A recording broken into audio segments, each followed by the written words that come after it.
Hormuz প্রণালীতে অবরোধ ভঙ্গের অভিযোগ, পানামার জাহাজে ক্ষেপণাস্ত্র হামলা, যুক্তরাষ্ট্রের বাব আল মান্দেবে অস্থিরতা, হুথিদের আক্রমণে 6 নাবিক নিহত। ইউক্রেন জুড়ে হামলা জোরদার, রাশিয়ার বিভিন্ন অঞ্চলে অন্তত 12 জনের প্রাণহানি, পাল্টা জবাবে মস্কোতে 4 শতাধিক ড্রোন ছুড়ল কিয়েভ, কয়েকজন হতাহত। কলম্বিয়ায় ভূমিকম্পে নিহত ছাড়ালো 250, নিখোঁজ বহু মানুষ, ধ্বংসস্তূপে আটকে পড়াদের উদ্ধারে সর্বাত্মক চেষ্টা, একের পর এক পরাঘাতে আতঙ্ক। দাবানলে কানাডায় পুড়ছে হাজার হাজার বনভূমি, স্পেন ইন্দোনেশিয়ায় লোকালয়েও আগুন, চীনে টাইফুনের তাণ্ডবে ভূমিধস, ফিলিপিন্সে বন্যায় 12 জনের মৃত্যু। এবং অরুণাচল প্রদেশ নিয়ে আবারও ভারত চীনের উত্তেজনা, 27টি স্থানের নাম সরকারি মানচিত্রে যুক্ত করল দিল্লি, তীব্র আপত্তি বেইজিংয়ের। হরমুজ প্রণালীতে ফের অবরোধ ভাঙার অভিযোগ এনেছে যুক্তরাষ্ট্র। এ কারণেই পানামার একটি কার্গো জাহাজে ক্ষেপণাস্ত্র হামলা চালিয়েছে মার্কিন সামরিক বাহিনী। এর মধ্যেই বাব আল মান্দেবে ইরান সমর্থিত ইয়েমেনের সশস্ত্র গোষ্ঠী হুথিদের হামলায় প্রাণ হারিয়েছেন 6 নাবিক। এদিকে যুদ্ধাবস্থার মধ্যেই ইরান, পাকিস্তান ও ইরান ওমেনের কূটনৈতিক তৎপরতা বাড়ছে। চলমান উত্তেজনার মধ্যে ইরানের বিরুদ্ধে মার্কিন নৌ অবরোধ আরও কঠোর হওয়ার ইঙ্গিত দিয়েছে যুক্তরাষ্ট্র। স্থানীয় সময় মঙ্গলবার পানামার পতাকাবাহী একটি কার্গো জাহাজ ইরানের একটি বন্দরের দিকে যাওয়ার চেষ্টা করলে সতর্ক করে মার্কিন বাহিনী। সেই নির্দেশ উপেক্ষা করে জাহাজটি এগিয়ে যাওয়ার পর দুটি হেলফায়ার ক্ষেপণাস্ত্র ছোড়ে যুক্তরাষ্ট্রের সেন্ট্রাল কমান্ড। এতে জাহাজটির স্টিয়ারিং ব্যবস্থা অচল হয়ে যায়। মার্কিন বাহিনীর দাবি, ইরানকে ঘিরে নৌ অবরোধ কার্যকরের পর 55টি বাণিজ্যিক জাহাজের গতিপথ পরিবর্তন করে দেওয়া হয়েছে। 3টি জাহাজকে অচল এবং আরও 2টি জাহাজে তল্লাশি চালানো হয়েছে। এদিকে ইরানের পররাষ্ট্র মন্ত্রণালয়ের মুখপাত্র ইসমাইল বাঘাইয়ের বক্তব্যেও অনড় অবস্থান স্পষ্ট। তার দাবি, মার্কিন নৌ অবরোধ বহাল থাকা পর্যন্ত হরমুজ প্রণালী খোলা হবে না। যুক্তরাষ্ট্রের সঙ্গে সরাসরি কোনো আলোচনা হচ্ছে না বলেও জানান তিনি। তৃতীয় পক্ষের মাধ্যমে বার্তা আদান প্রদান চলছে বলে মন্তব্য করেন তিনি। এমন উত্তেজনার মধ্যেই তেহরানে পাকিস্তানের স্বরাষ্ট্রমন্ত্রী সৈয়দ মোহসিন নাকভির সঙ্গে বৈঠক করেছেন ইরানের প্রেসিডেন্ট মাসুদ পেজেশকিয়ান ও পররাষ্ট্রমন্ত্রী আব্বাস আরাকচি। পাকিস্তান বলছে যুক্তরাষ্ট্র ও ইরান সমঝোতার কাছাকাছি পৌঁছেছে। একই সময়ে হরমুজ প্রণালী নিয়ে ওমান ও ইরানের আলোচনাও গুরুত্বপূর্ণ পর্যায়ে পৌঁছেছে। কাতারের পররাষ্ট্র মন্ত্রণালয়ের মুখপাত্র মাজেদ আল আনসারি জানিয়েছেন, দুই দেশের আলোচনা এখন ক্রিটিক্যাল পয়েন্টে। তবে কূটনৈতিক তৎপরতার মধ্যেও নতুন হামলা পরিস্থিতিকে আরও জটিল করে তুলেছে। মঙ্গলবার ইরান সমর্থিত ইয়েমেনের সশস্ত্র গোষ্ঠী হুথিদের বিরুদ্ধে বাব আল মান্দেব প্রণালীতে একটি কার্গো জাহাজে হামলার অভিযোগ উঠেছে। ইয়েমেনের সরকারি সামরিক কর্মকর্তারা জানিয়েছেন, হামলায় বেশ কয়েকজন নিহত হয়েছেন। ইরানি হামলার আশঙ্কায় গোপনে তুরস্ক ছেড়েছিলেন মার্কিন প্রেসিডেন্ট ডোনাল্ড ট্রাম্প। নির্ধারিত এয়ারফোর্স ওয়ানের পরিবর্তে ছোট একটি উড়োজাহাজে করে যুক্তরাজ্যে পৌঁছে দেওয়া হয় তাকে। এক প্রতিবেদনে এমনটাই দাবি করেছে মার্কিন প্রভাবশালী গণমাধ্যম ওয়াশিংটন পোস্ট। গত মাসে ন্যাটো শীর্ষ সম্মেলনে যোগ দিতে তুরস্কে যান মার্কিন প্রেসিডেন্ট ডোনাল্ড ট্রাম্প। সে সময় ইরান সমর্থিত গোষ্ঠী ট্রাম্প ও তার বিমান এয়ারফোর্স ওয়ান লক্ষ্য করে হামলা চালানোর ছক কষছিল। এমন একটি নির্ভরযোগ্য গোয়েন্দা তথ্যের ভিত্তিতেই তড়িঘড়ি করে সিদ্ধান্ত নেওয়া হয় উড়োজাহাজ পরিবর্তনের। ওয়াশিংটন পোস্টের এক প্রতিবেদনে বলা হয়, গত 8 জুলাই আঙ্কারা থেকে নির্ধারিত এয়ারফোর্স ওয়ানের বদলে ছোট আকারের উড়োজাহাজে করে যুক্তরাজ্যে যান ট্রাম্প। প্রকাশিত ভিডিওতে উড়োজাহাজ বদলের প্রক্রিয়ার কিছু দৃশ্য দেখা যায়। ট্রাম্প পুরনো এয়ারফোর্স ওয়ানে ওঠার কয়েক মিনিট পর সেখান থেকে একটি ক্যাটারিং ট্রাক বেরিয়ে ছোট উড়োজাহাজটির দিকে যায়। পরে যুক্তরাজ্যে অবতরণের পর ট্রাম্পকে বড় উড়োজাহাজটির সিঁড়ি দিয়ে নামতে দেখা যায়। তবে কিভাবে তিনি আবারও বড় উড়োজাহাজটিতে ফিরে এসেছিলেন তা স্পষ্ট নয়। তবে ঘটনার সময় সংবাদ মাধ্যম ও কয়েকজন কর্মকর্তাকে এমন ধারণা দেওয়া হয়, ট্রাম্প তখনও এয়ারফোর্স ওয়ানেই রয়েছে। আঙ্কারা থেকে উড্ডয়ন করা পুরনো উড়োজাহাজে থাকা সাংবাদিকদের জানালার পর্দা নামিয়ে রাখতেও বলা হয়। সাধারণত যুদ্ধক্ষেত্র সংলগ্ন এলাকায় এমন সতর্কতা নেওয়া হয়। পরে নিউ ইয়র্ক টাইমস সহ মার্কিন সংবাদ মাধ্যমগুলো জানায়, ইরানের মিত্র সশস্ত্র গোষ্ঠীগুলোর হুমকির কারণেই ট্রাম্পের উড়োজাহাজ পরিবর্তন করা হয়েছিল। এই ঘটনায় নতুন করে আলোচনা এসেছে কাতারের দেয়া উড়োজাহাজটির নিরাপত্তা ব্যবস্থা নিয়ে। মার্কিন সংবাদ মাধ্যমগুলোর প্রতিবেদনে বলা হচ্ছে, আগে এয়ারফোর্স ওয়ানের মতোই নতুন উড়োজাহাজটিতে একই ধরনের নিরাপত্তা ব্যবস্থা নেই। সিরিয়ার সাবেক প্রেসিডেন্ট বাশার আল আসাদের বিরুদ্ধে মৃত্যুদণ্ডের রায় দিয়েছেন দেশের আদালত। হত্যা, নির্যাতন, বেআইনি আটক ও মানবতাবিরোধী অপরাধে দোষী সাব্যস্ত করা হয়েছে তাকে। একই মামলায় আসাদ সরকারের নিরাপত্তা কর্মকর্তা আতেফ নাজিবকেও মৃত্যুদণ্ড দেওয়া হয়েছে। তবে আসাদকে রাশিয়া থেকে ফেরত আনাই এখন দামেস্কের জন্য বড় চ্যালেঞ্জ বলে মনে করছেন বিশ্লেষকরা। স্থানীয় সময় মঙ্গলবার সকাল থেকে দামেস্কের আদালতের সামনে জড়ো হতে থাকেন বিভিন্ন শ্রেণী পেশার মানুষ। সিরিয়ার ক্ষমতাচ্যুত প্রেসিডেন্ট বাশার আল আসাদের বিরুদ্ধে মানবতাবিরোধী মামলার রায় ঘিরে উত্তেজনা দেখা যায় তাদের মাঝে। পূর্ব পরিকল্পিত হত্যা, নির্যাতন সহ নানা অপরাধে দোষী সাব্যস্ত করা হয় সাবেক এই প্রেসিডেন্টকে। এরপর আদালতের রায়ে মৃত্যুদণ্ড দেওয়া হয় তাকে। রায় বলা হয় রাষ্ট্রীয় প্রতিষ্ঠান ব্যবহার করে সংগঠিত অপরাধগুলোর সর্বোচ্চ সিদ্ধান্তকারী ছিলেন বাশার আল আসাদ। সাক্ষ্য প্রমাণের ভিত্তিতে তা প্রমাণিত হয়েছে বলে জানান আদালত। একই সাজা দেওয়া হয় তার ভাই মাহের আল আসাদ ও সিরিয়ার দারা প্রদেশের সাবেক রাজনৈতিক নিরাপত্তা প্রধান আতেফ নাজিবকেও। 2011 সালে প্রদেশটিতে বিক্ষোভ দমনের নেতৃত্ব দেন নাজিব। তার নেতৃত্বে চালানো হয় দমনপীড়ন, যা দেশজুড়ে বিদ্রোহ ও প্রায় 14 বছরের গৃহযুদ্ধের সূচনা করে বলে উল্লেখ করেন বিচারক। তখন মানবতা বিরোধী অপরাধ, হত্যা এবং নির্যাতনের ঘটনায় দোষী সাব্যস্ত করা হয় তাকে। অভিযোগ অস্বীকার করলেও নাজিবের মধ্যে কোনো অনুশোচনা দেখা যায়নি বলে জানান আদালত। আসাদ সরকারের আরও কয়েকজন সাবেক সামরিক ও নিরাপত্তা কর্মকর্তাকেও তাদের অনুপস্থিতিতে মৃত্যুদণ্ড দেওয়া হয়েছে।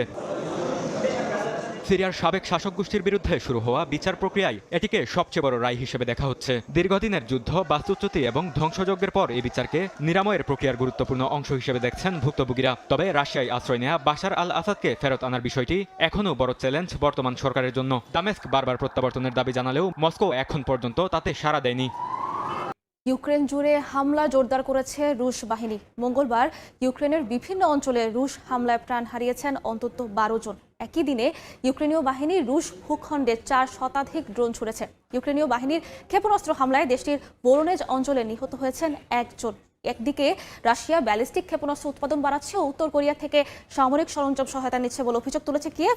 অন্যদিকে জাতিসংঘ জানায় রাশিয়ার হাতে আটক ইউক্রেনের 16,000 বেসামরিক নাগরিক স্বাধীনতা থেকে বঞ্চিত।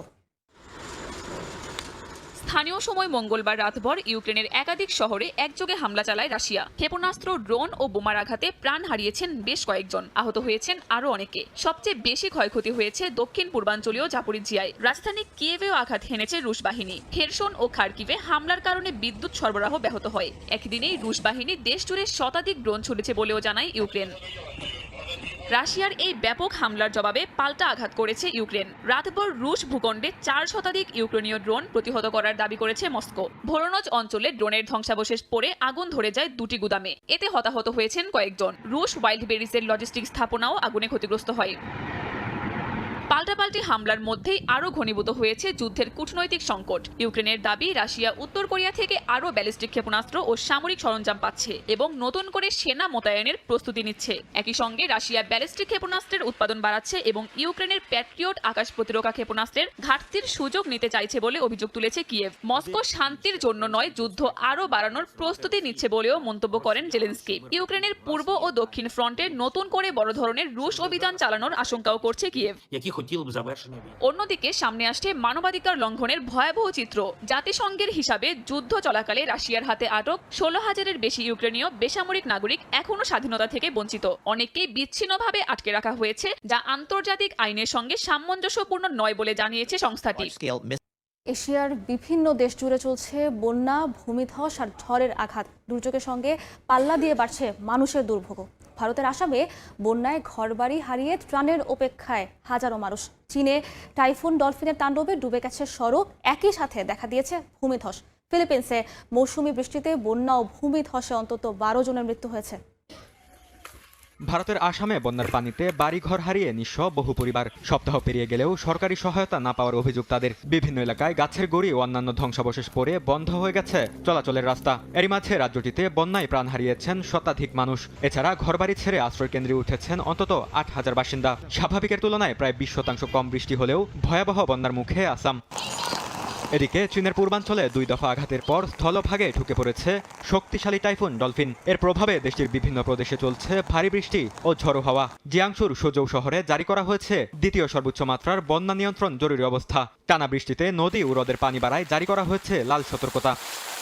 আনহুইতে একদিনে 309 মিলিমিটার পর্যন্ত বৃষ্টিপাত রেকর্ড করা হয়েছে। এতে জলাবদ্ধতার পাশাপাশি ভূমি ও সড়ক ধসের ঘটনাও ঘটেছে। পরিস্থিতি মোকাবেলায় বাসিন্দাদের নিরাপদ স্থানে সরিয়ে নেওয়া হয়েছে। ফিলিপিন্সে বন্যা ও ভূমিধসের ঘটনায় অন্তত 12 জনের মৃত্যু হয়েছে।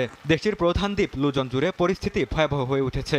রাজধানী ম্যানিলা সহ 33টি প্রদেশে 5 লাখের বেশি বাসিন্দা ক্ষতিগ্রস্ত হয়েছেন। বন্যা কবলিত এলাকা থেকে নিরাপদ স্থানে সরিয়ে নেওয়া হচ্ছে বাসিন্দাদের। কর্তৃপক্ষ বলছে, আবহাওয়া পরিস্থিতি উন্নত না হওয়ায় নতুন করে বন্যা ও ভূমিধসের আশঙ্কা বাড়ছে। অরুণাচল প্রদেশ নিয়ে ভারত চীনের দীর্ঘ বিরোধ আবারও নতুন করে মাথাচাড়া দিয়ে উঠেছে। সম্প্রতি প্রদেশটির 27টি স্থানের নাম সরকারি মানচিত্রে যুক্ত করতেই শুরু হয় চীনের তীব্র আপত্তি। বেইজিংয়ের দাবি, নয়াদিল্লির এই পদক্ষেপ অবৈধ এবং অকার্যকর। অরুণাচলকে চীনের ভূখণ্ড হিসেবেই দাবি করেন তারা। পাল্টা জবাবে দিল্লি সাফ জানিয়েছে অরুণাচল ভারতের অবিচ্ছেদ্য অংশ। অরুণাচল প্রদেশ নিয়ে ভারত চীনের পুরনো বিরোধে নতুন করে উত্তাপ ছড়িয়েছে। গত 7 আগস্ট ভারতের সরকারি মানচিত্রে অরুণাচল প্রদেশের 27টি স্থান ও ভৌগোলিক বৈশিষ্ট্যের আনুষ্ঠানিক নাম যুক্ত করা হয়। এর মধ্যে রয়েছে ভূমি, গিরিপথ, হ্রদ ও একটি স্মৃতিস্তম্ভ। ভারতের দাবি, এসব স্থানের সঠিক পরিচিতি নিশ্চিত করা এবং সাধারণ মানুষের মধ্যে সচেতনতা বাড়াতেই এই উদ্যোগ। ভারতের এই পদক্ষেপের তীব্র বিরোধিতা করেছে বেইজিং। চীনের পররাষ্ট্র মন্ত্রণালয়ের মুখপাত্র বলেছেন, চীন তথাকথিত অরুণাচল প্রদেশকে স্বীকৃতি দেয় না। ভারতের দেয়া স্ট্যান্ডার্ড নামকে অবৈধ ও অকার্যকর দাবি করে তিনি বলেন, এসব পদক্ষেপে অঞ্চলটির উপর চীনের দাবির বাস্তবতা বদলাবে না। চীন অরুণাচলকে জাংনান বা দক্ষিণ তিব্বত হিসেবে দাবি করে আসছে। পাল্টা জবাবে ভারতের পররাষ্ট্র মন্ত্রণালয় বলছে, অরুণাচল প্রদেশ ভারতের অবিচ্ছেদ্য অংশ। এটি স্বতঃসিদ্ধ বাস্তবতা, যা কোনো কিছু দিয়েই পরিবর্তন করা যাবে না। চীনের পক্ষ থেকে অরুণাচলের বিভিন্ন স্থানের নাম বারবার পরিবর্তনের উদ্যোগও দীর্ঘদিন ধরে প্রত্যাখ্যান করে আসছে নয়াদিল্লি। ভারতের দাবি, কাল্পনিক নামকরণ কিংবা ভিত্তিহীন বয়ান দিয়ে ভূখণ্ডের বাস্তব অবস্থান বদলানো সম্ভব নয়। তবে নতুন এই নামকরণ এমন সময় সামনে এলো যখন সীমান্ত ইস্যুতে ভারত ও চীনের সম্পর্ক স্বাভাবিক করার চেষ্টা চলছে। নাম ঘোষণার একদিন আগেই নয়াদিল্লিতে দুই দেশের কর্মকর্তারা লাইন অব অ্যাকচুয়াল কন্ট্রোল বা LAC পরিস্থিতি ও সীমান্ত ব্যবস্থাপনা নিয়ে বৈঠক করেন। তাই ভারতের এই পদক্ষেপকে সম্পর্কের উন্নতির পথে সম্ভাব্য নতুন বাধা হিসেবে দেখছেন বিশ্লেষকরা। 2017 সাল থেকে অরুণাচলের বিভিন্ন স্থানের চীনা নাম প্রকাশ করে আসছে বেইজিং। চলতি বছরের এপ্রিল পর্যন্ত 6 দফায় মোট 112টি নাম ঘোষণা করেছে তারা। দিল্লিতে পৌঁছে ভারতীয় প্রধানমন্ত্রী নরেন্দ্র মোদীর সঙ্গে বৈঠক করেছেন বাংলাদেশে নিযুক্ত হাই কমিশনার দীনেশ ত্রিবেদী। সোমবার ঢাকায় প্রধানমন্ত্রী তারেক রহমানের সঙ্গে বৈঠক শেষ করে দিল্লিতে যান দীনেশ ত্রিবেদী। বৈঠকে সম্পর্ক এগিয়ে নেওয়ার পরিবেশ তৈরিতে গুরুত্ব আরোপ করে দুই পক্ষ। এদিকে ভারতীয় পররাষ্ট্র মন্ত্রণালয়ের ব্রিফিংয়ে মুখপাত্র রণধীর জয়সওয়াল বলেন, সেপ্টেম্বরে নয়াদিল্লিতে অনুষ্ঠেয় 18তম ব্রিক্স সম্মেলনের আউটরিচ সেশনে অংশ নেওয়ার জন্য তারেক রহমানকে আলাদা আমন্ত্রণপত্র পাঠানো হয়েছে। দক্ষিণ আফ্রিকার রুস্টেনবার্গে একটি অবৈধ খনি ধসে অন্তত 14 জনের মৃত্যু হয়েছে। এ ঘটনায় আহত হয়েছেন আরও অন্তত 8 শ্রমিক। স্থানীয় সময় সোমবার রাতে শহরটির কাছে একটি পুরনো খনি বর্জ্য এলাকায় দুর্ঘটনা ঘটে। পুলিশ জানায়, প্রথমে খনির সুড়ঙ্গ ধসে পড়ার কথা থাকলেও মাটির স্তূপের দেয়াল ধসে পড়েই এক দুর্ঘটনা ঘটে। নিহতদের বেশিরভাগেরই প্রতিবেশী দেশ লেসোথোর নাগরিক বলে ধারণা করা হচ্ছে। চিকিৎসা শেষে আহতদের মধ্যে 3 জনকে অবৈধ খননের অভিযোগে গ্রেফতার করা হয়েছে। বাকি 5 জন পুলিশ পাহারায় হাসপাতালে চিকিৎসাধীন। মিশরে কৃষি শ্রমিকদের বহনকারী দুটি পিকআপ ট্রাকের মুখোমুখি সংঘর্ষে 18 জন নিহত হয়েছেন। আহত হয়েছেন আরও 30 জন। মঙ্গলবার দেশটির ইসমাইলিয়ায় গভর্নরেটের আল দাওয়াউইস এলাকায় ঘটনা ঘটে। আহতদের দ্রুতই নিকটস্থ শহরের হাসপাতালে নেওয়া হয়েছে। জানা গেছে, নিহতদের বেশিরভাগের বয়স 13 থেকে 14 বছরের মধ্যে। সবচেয়ে কম বয়সী নিহত শিশুটির বয়স ছিল মাত্র 10 বছর। দুর্ঘটনার খবর পেয়ে তদন্তের নির্দেশ দিয়েছেন মিশরের president Abdel Fattah al Sisi. নিহতদের পরিবার ও আহতদের আর্থিক সহায়তার ঘোষণা দিয়েছে দেশটির সমাজ কল্যাণ ও শ্রম মন্ত্রণালয়।